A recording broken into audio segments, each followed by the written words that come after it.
Lagi-lagi hari ini saya mau bahas filmnya Don Lee. Emang keren-keren sih filmnya. Film kali ini berjudul The Soulmate yang rilis pada tahun 2016.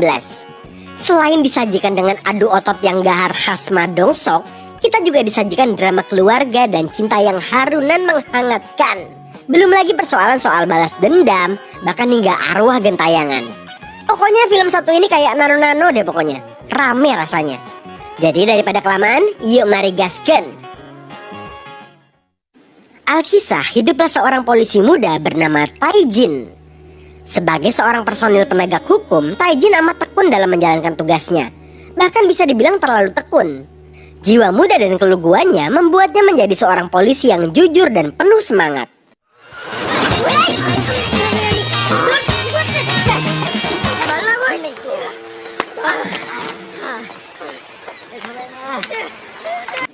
Di kantor polisinya yang kecil, Tae-jin ditemani atasannya yang lemas namun tegas, yakni Inspektur Yang, serta partnernya yang pemalas, yakni Jong-sik. Meski demikian, hubungan pertemanan antara mereka bertiga cukup erat. Tae-jin juga memiliki seorang tunangan yang cantik dan manis bernama Hyunji. Hyunji bekerja sebagai pedagang ikan di pasar.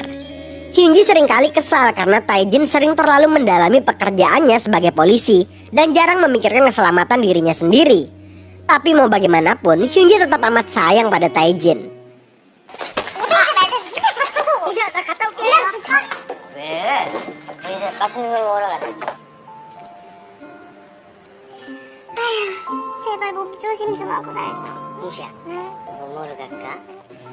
Di sisi lain, hiduplah juga seorang pria tegap kekar bernama Jang-soo yang diperankan oleh Don Lee.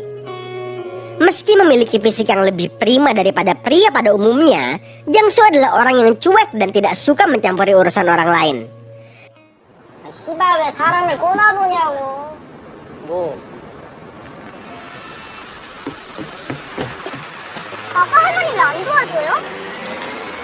Jang-soo sendiri adalah seorang master dan guru les judo.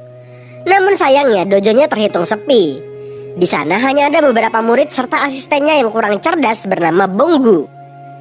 Meski demikian, Jang-soo tetap semangat menjalani perannya sebagai ayah tunggal dari gadis imut bernama Do-kyung. Hari demi hari Jang-soo jalani dengan bahagia bersama sang buah hati, karena ia harus mengisi peran sebagai ayah sekaligus ibu. Naasnya, Do-kyung memiliki kondisi lemah jantung. Hingga saat itu Jang-soo terus menanti hadirnya kabar donor jantung dari dokternya. Ia bahkan rela menjual dojonya demi biaya operasi sang buah hati tercinta. Suatu hari Tae-jin tengah berpatroli. Tapi waktu ia lewat dermaga, ia melihat gerombolan orang yang mencurigakan di sana.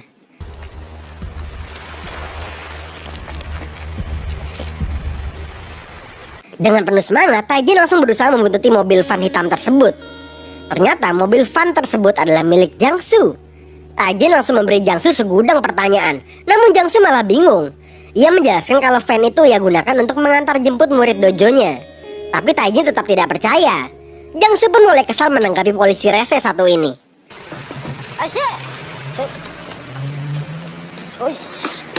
Kecurigaan Tae-jin tidak berhenti di situ. Yakin bahwa Jang-soo adalah penjahat, ia menghabiskan beberapa hari dengan terus memata-matai Jang-soo.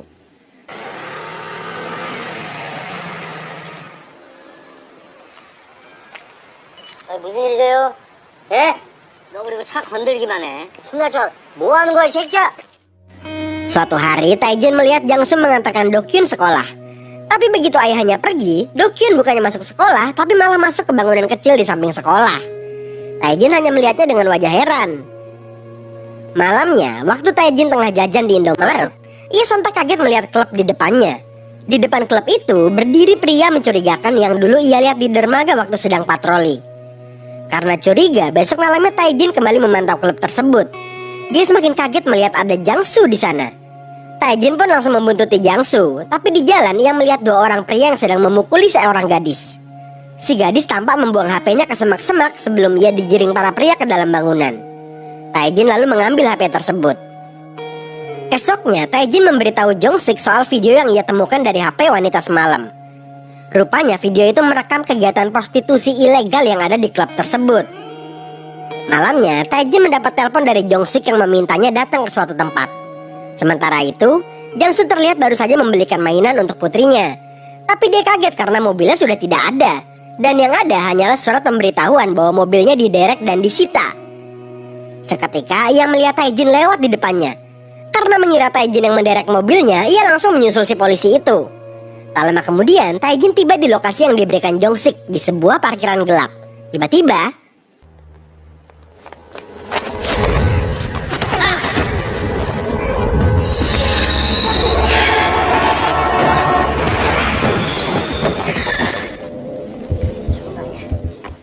tak lama Jangsu pun tiba di basement tersebut.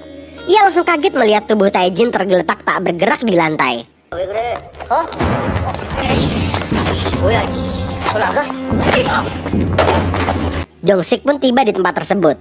Ia heran kenapa Jangsu ada di sana. Rupanya Jong-sik adalah seorang polisi korup yang berkomplotan dengan para gangster. Tapi waktu melihat Taejin tergeletak tak bernyawa, Jong-sik langsung panik. Ia tak menyangka bahwa temannya akan dibunuh. Ia langsung marah-marah dan langsung memanggil polisi ke tempat tersebut. Para anggota gangster pun langsung kabur, sementara Jong-sik tampak menyesali dampak perbuatannya. Tiba-tiba,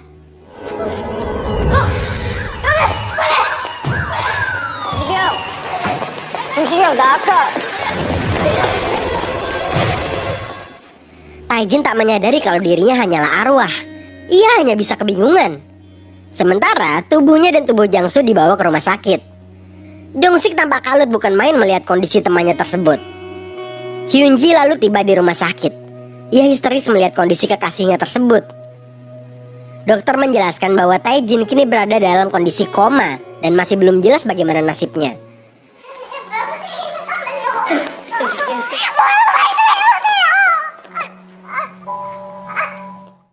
Tak lama kemudian, arwah Taejin tiba di rumah sakit. Ia masih bingung melihat kekasihnya menangis. Namun kala ia melihat tubuhnya sendiri,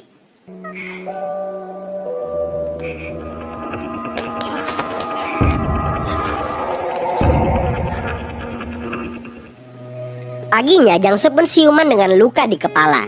Di samping ranjangnya, Dokyun menanti dengan khawatir ditemani oleh Bonggu. 멀쩡하네. Rupanya, entah mengapa Jangsu mampu melihat dan melakukan kontak fisik dengan arwah Taejin. Taejin pun heran bukan main. Ia langsung menjelaskan pada Jangsu bahwa dirinya adalah arwah. Namun Jangsu menganggap Taejin sudah gila. Namun, 제가 말씀드렸잖아요.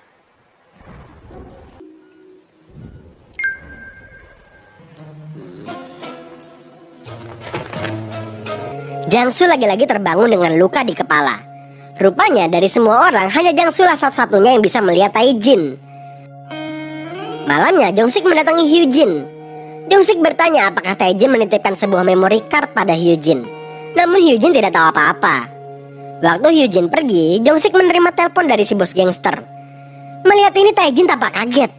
Karena curiga, ia pun membuntuti Jong-sik.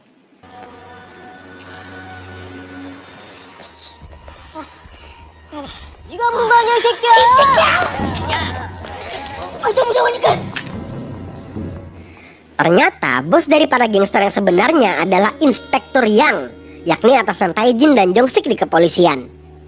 Menyaksikan ini semua, Taejin shock dan marah bukan main. Di situ Inspektur Yang menugaskan bawahannya untuk menghabisi saksi mata yang masih ada, yakni Jangsu. Mendengar ini, Taejin langsung bergegas kembali ke rumah sakit untuk memberitahu Jangsu. Namun Jangsu tidak percaya kata-kata Taejin. Sementara itu, para gangster tiba di rumah sakit tersebut.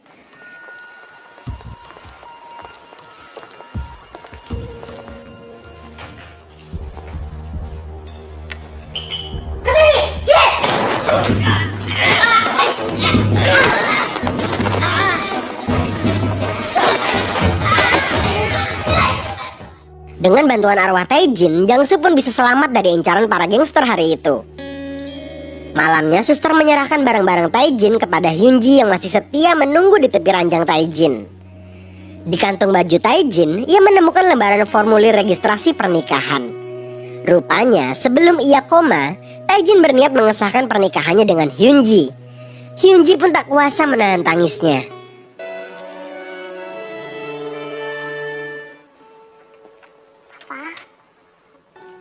Rupanya saat itu Hyunji tengah mengandung bayinya dengan Taejin. Di sampingnya, arwah Taejin tampak bahagia mendengarnya. Hyunji lalu membuka dompet Taejin. Melihat foto mereka berdua, Hyunji teringat waktu pertama kali mereka bertemu. Waktu itu Hyunji tengah mengetuk-ngetuk gerbang rumah hingga warga melaporkannya pada polisi. Rupanya saat itu Hyunji sedang dalam kondisi depresi dan sakit mental karena kehilangan orang tuanya dan rumah keluarganya karena digusur. Disitulah Taejin hadir menghibur dan mengurus Hyunji. Hyunji hanya mampu tersenyum mengenang memori tersebut. Tiba-tiba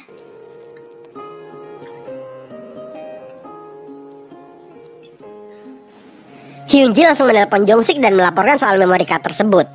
Taejin panik bukan main karena dia tahu Jong-sik jahat. Di waktu yang sama, Jang-soo mendapat telepon dari Bonggu yang mengabarkan bahwa Do-kyun menghilang entah kemana. Taejin mendatangi Jang-soo untuk minta tolong, namun Jang-soo tidak menghiraukannya. Ia langsung bergegas pergi untuk mencari putrinya.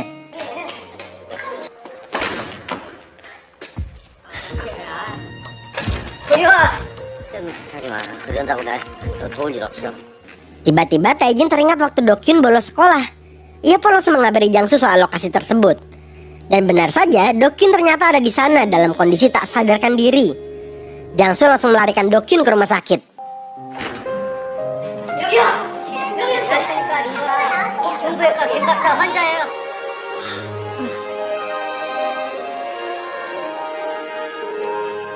조금만 늦었어도 장담 못할 상황이었는데 아셔도 돼요? 네, 선생님 진짜 고맙습니다. Di atap rumah sakit, Taejin bertanya sejak kapan Do-kyun sakit. Jang-soo bilang kalau kondisi jantungnya menurun dari sang ibu dan makin parah sejak kecelakaan 4 tahun lalu. Rupanya, dulu Jang-soo adalah orang yang sangat peduli sekitar.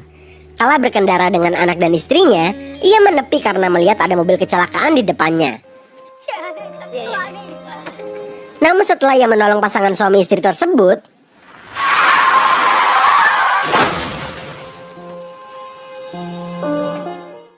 untungnya Do-kyun selamat.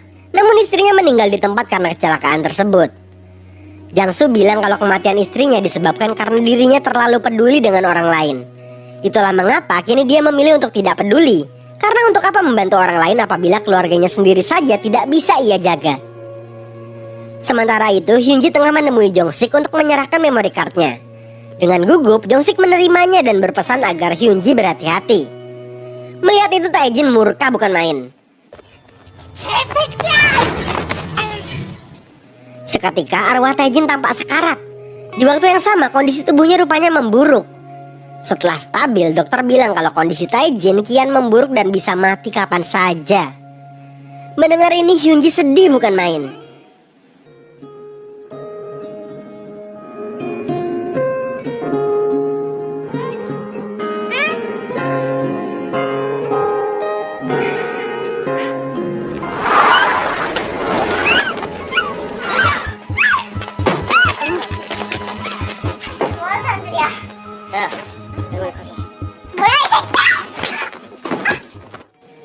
Paginya Jang-soo dipanggil oleh dokter. Dokter bilang kalau pihak keluarga pasien calon donor jantungnya membatalkan keputusan mereka, yang artinya kondisi Do-kyun akan semakin parah tanpa adanya donor jantung. Mendengar ini Jang-soo sontak menitikkan air mata.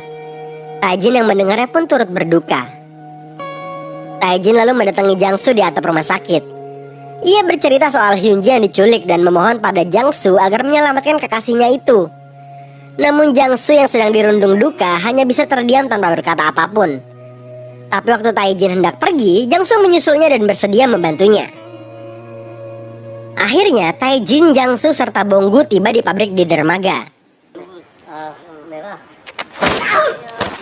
들어오시면 안 된다고.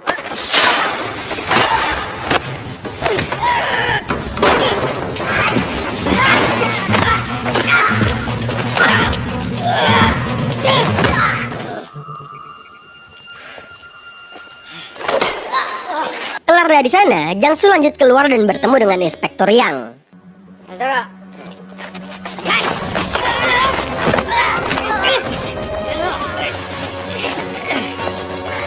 Tiba-tiba para polisi datang ke tempat tersebut. Dan bukannya menangkap para gangster, mereka malah menangkap Jang-soo. Tapi seketika datang rombongan kabar reskrim pusat.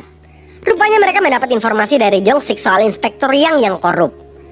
Jong-sik melakukan ini sebagai bentuk penebusan dosanya. Jang-soo pun dilepaskan. Akan tetapi, 아무 상관없는 사람입니다. 야, 그 사람 풀어줘라. 그리고 살인, 교사, 살인, 예선, 납치, 강간하는 거. melihat situasi ini, Taejin langsung mengerahkan segenap tenaga dalam arwahnya dan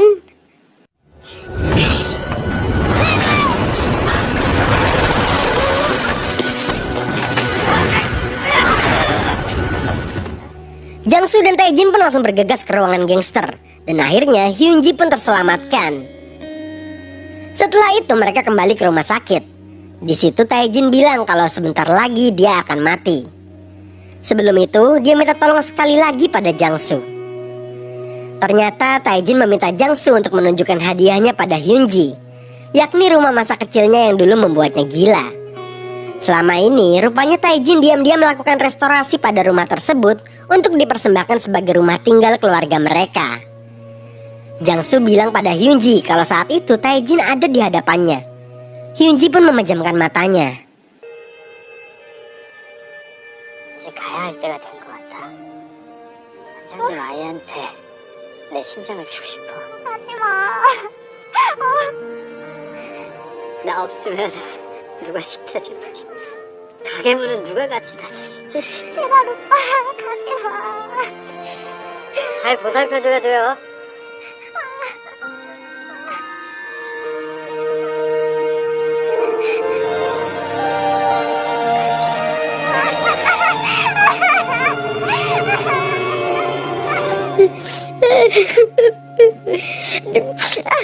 Duh, sorry. Oke, lanjut. Dengan jantung pemberian dari mendiang Taejin, para dokter pun bersiap melakukan operasi transplantasi. Tapi ketika dokternya berpapasan dengan Jangsu, 혹시 자네가 저기 있어요. rupanya sang dokter adalah pria yang dulu diselamatkan oleh Jangsu waktu kecelakaan. Si dokter pun berterima kasih pada Jangsu. Ia lalu bilang kalau ia akan memastikan semuanya lancar. 시작하겠습니다. Waktu pun berlalu. Sejak pertemuan dengan si dokter, kini Jangsu kembali menjadi seperti sedia kala lagi, yakni sebagai orang yang peduli dengan sekitar dan selalu menolong sesama kapanpun ia bisa.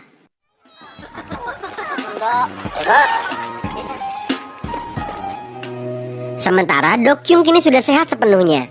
Saat luang, ia sering mendatangi Hyunji yang tengah hamil. Hyunji pun senang bisa mendengar detak jantung mendiang suaminya yang berdenyut di tubuh gadis mungil tersebut. Sementara Taejin terus mengawasi mereka dengan senyum bahagia. Dan filmnya pun mamat.